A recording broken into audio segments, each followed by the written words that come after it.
siguiente ponente, a Jorge González. Pues si acaso... Mira, si os parece, a lo mejor me quería dejar para el final, lo hago ahora y mientras... Bueno, si va rápido.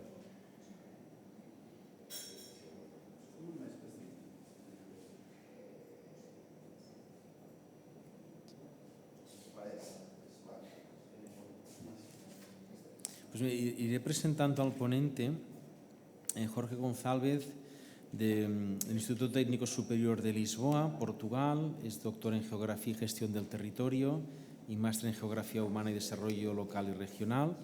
Pues adelante. Hemos acordado, disponemos de 13 minutos. 13 minutos, ok. Sí. Vanessa al fondo, ella es la jefa, ya te marcará. Sí. Con un semáforo, con una tarjeta ya te marcará. Gracias. Gracias. Pues adelante. Olá. Muitas gracias. Tenho um problema com o espanhol e o portunhol. Vou falar em português, muito devagar, se entenderem, muito lento, e pronto, é como é. Eu sou do Instituto Superior Técnico e coordenei até há muito pouco tempo um projeto de governança metropolitana. O que eu trago é mais uma reflexão do que propriamente mais dados ou mais modelos, e gostava de, sobretudo, de ir percorrendo algumas ideias. A primeira tem a ver com a ideia de governança. Quando falamos de governança em Smart City ou Smart Governance na cidade, acho que deveríamos refletir sobre os conceitos. E aqui a ideia de governança é a ideia de que devemos iniciar um processo de democracia participativa. É a ideia essencial. A segunda ideia é a governança no território é um complemento ao governo, não é um substituto, não é uma alternativa que elimina o governo. Existem os dois. E o governo enquanto elemento central da democracia representativa. E, portanto, governança é mais um elemento que vem enriquecer o sistema político, o sistema democrático, o sistema de gestão de um território. Esse é um elemento e um aspecto que gostava de destacar. E, para além de ser um processo que enriquece a democracia, o sistema democrático de gestão de uma área metropolitana, de um território, de uma cidade, ele também é uma exigência. A governança é uma exigência, na minha perspectiva, por várias razões. Uma delas é porque permite trazer mais energia para os processos. Enquanto que nós sabemos que, tradicionalmente, teríamos uma liderança pública, quase exclusiva, dos processos de transformação de um território, depois alimentados pelo sistema privado, o que nós percebemos é que essa capacidade de decidir, de liderar, de transformar da estrutura pública tem estado muito frágil. E, portanto, é necessário reforçar essa capacidade, sendo que essa energia que vem através dos processos de governança ajuda-nos a trazer essa energia para a análise, para a proposta e também para a ação. E, portanto, a governança não é um processo simbólico, é um processo de transformação, é um processo de envolvimento, é um processo de enriquecimento. Essa é uma das exigências que a governança traz, vou ser mais rápido, é de articulação.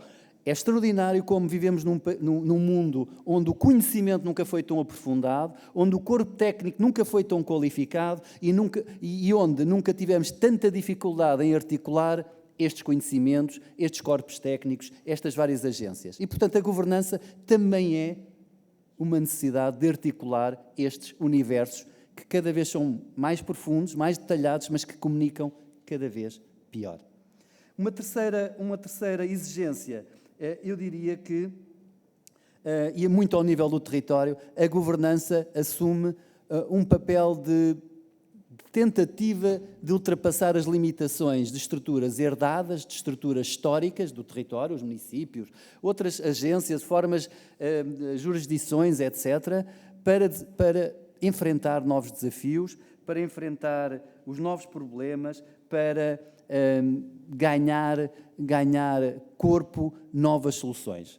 E, portanto, é a governança que nos permite reformular, repensar, sem colocar em causa o passado, sem colocar em causa estas estruturas herdadas, mas permite ir mais além.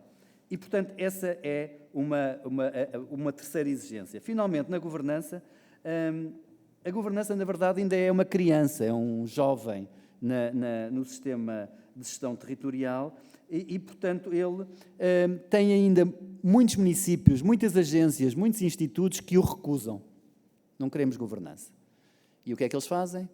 Encontram alternativas. Em planeamento do território é muito comum deixar-se alguns processos para não ter muita participação e ir para outros. Um outro conjunto de reações é, ok, cumprimos a lei. Cumprimos a lei e, portanto, não fazem mais do que a lei. Não aceitam nem rejeitam. O que é para fazer e, enfim, agem do ponto de vista legal. E depois há aqueles que o incentivam. E no território temos, felizmente, muita gente que quer liderar esses processos de mudança e de incentivo, de mobilização para a governança, com projetos e com programas que trazem novos atores para a transformação do território. E, portanto, há quem o recuse, há quem o apoie ou apenas cumpra os mínimos legais e há quem o incentive. E, portanto, sobre a governança, eu diria que, enfim, uma reflexão muito simples. Sobre a cidade, já sabemos, não vale a pena estar a referir, a cidade é a maior conquista, a maior construção da humanidade. Não há outra maior. E continua a crescer. E é tão grande que até já lhe vamos dando outros nomes, porque cidade já não é suficiente. Áreas metropolitanas, conurbações, partes que se autonomizam como a suburbanização, a periurbanização. E, portanto, há aqui muitas dimensões que a cidade foi ganhando pelo seu tamanho, pelo seu impacto, pela sua relevância na humanidade. Não é na nossa vida, também na nossa vida, mas no planeta, se quiserem. E essa escala da cidade aumentou tanto que até passámos a dar nomes às soluções, não é? Nomes de cidades. É a cidade justa, a cidade resiliente, a cidade da igualdade.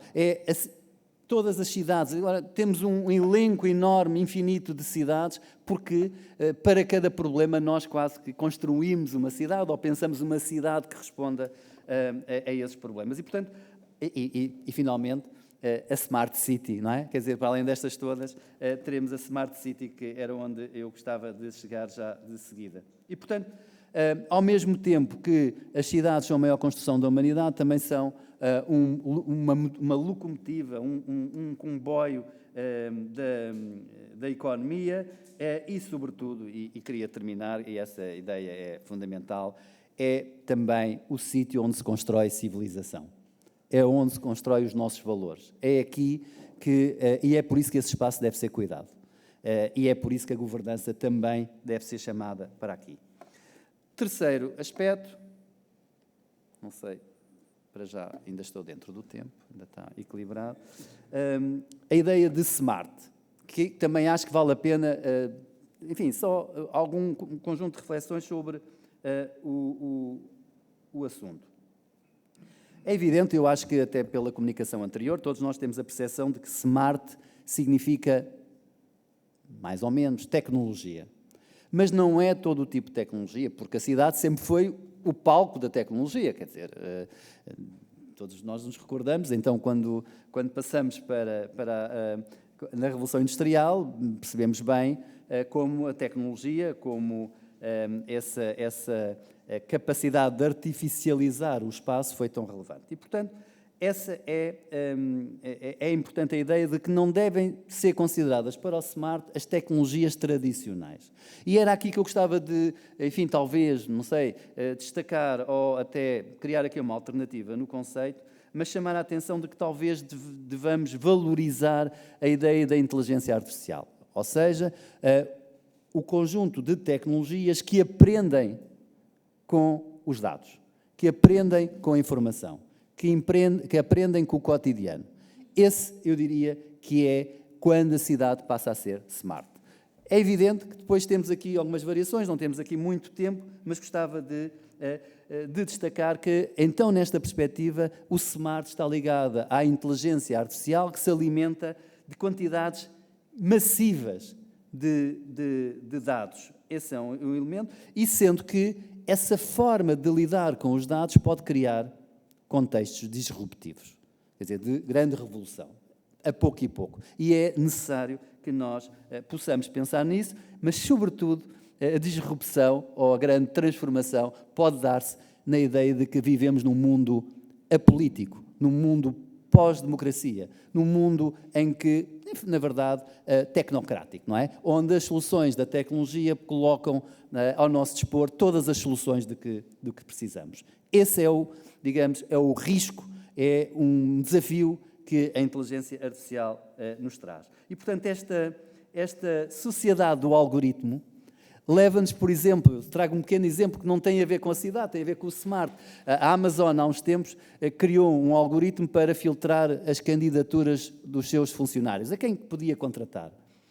E, ao final de uns tempos, começou-se a perceber que havia uma discriminação no acesso a candidatos para a Amazon. Eram, sobretudo, homens, não eram mulheres.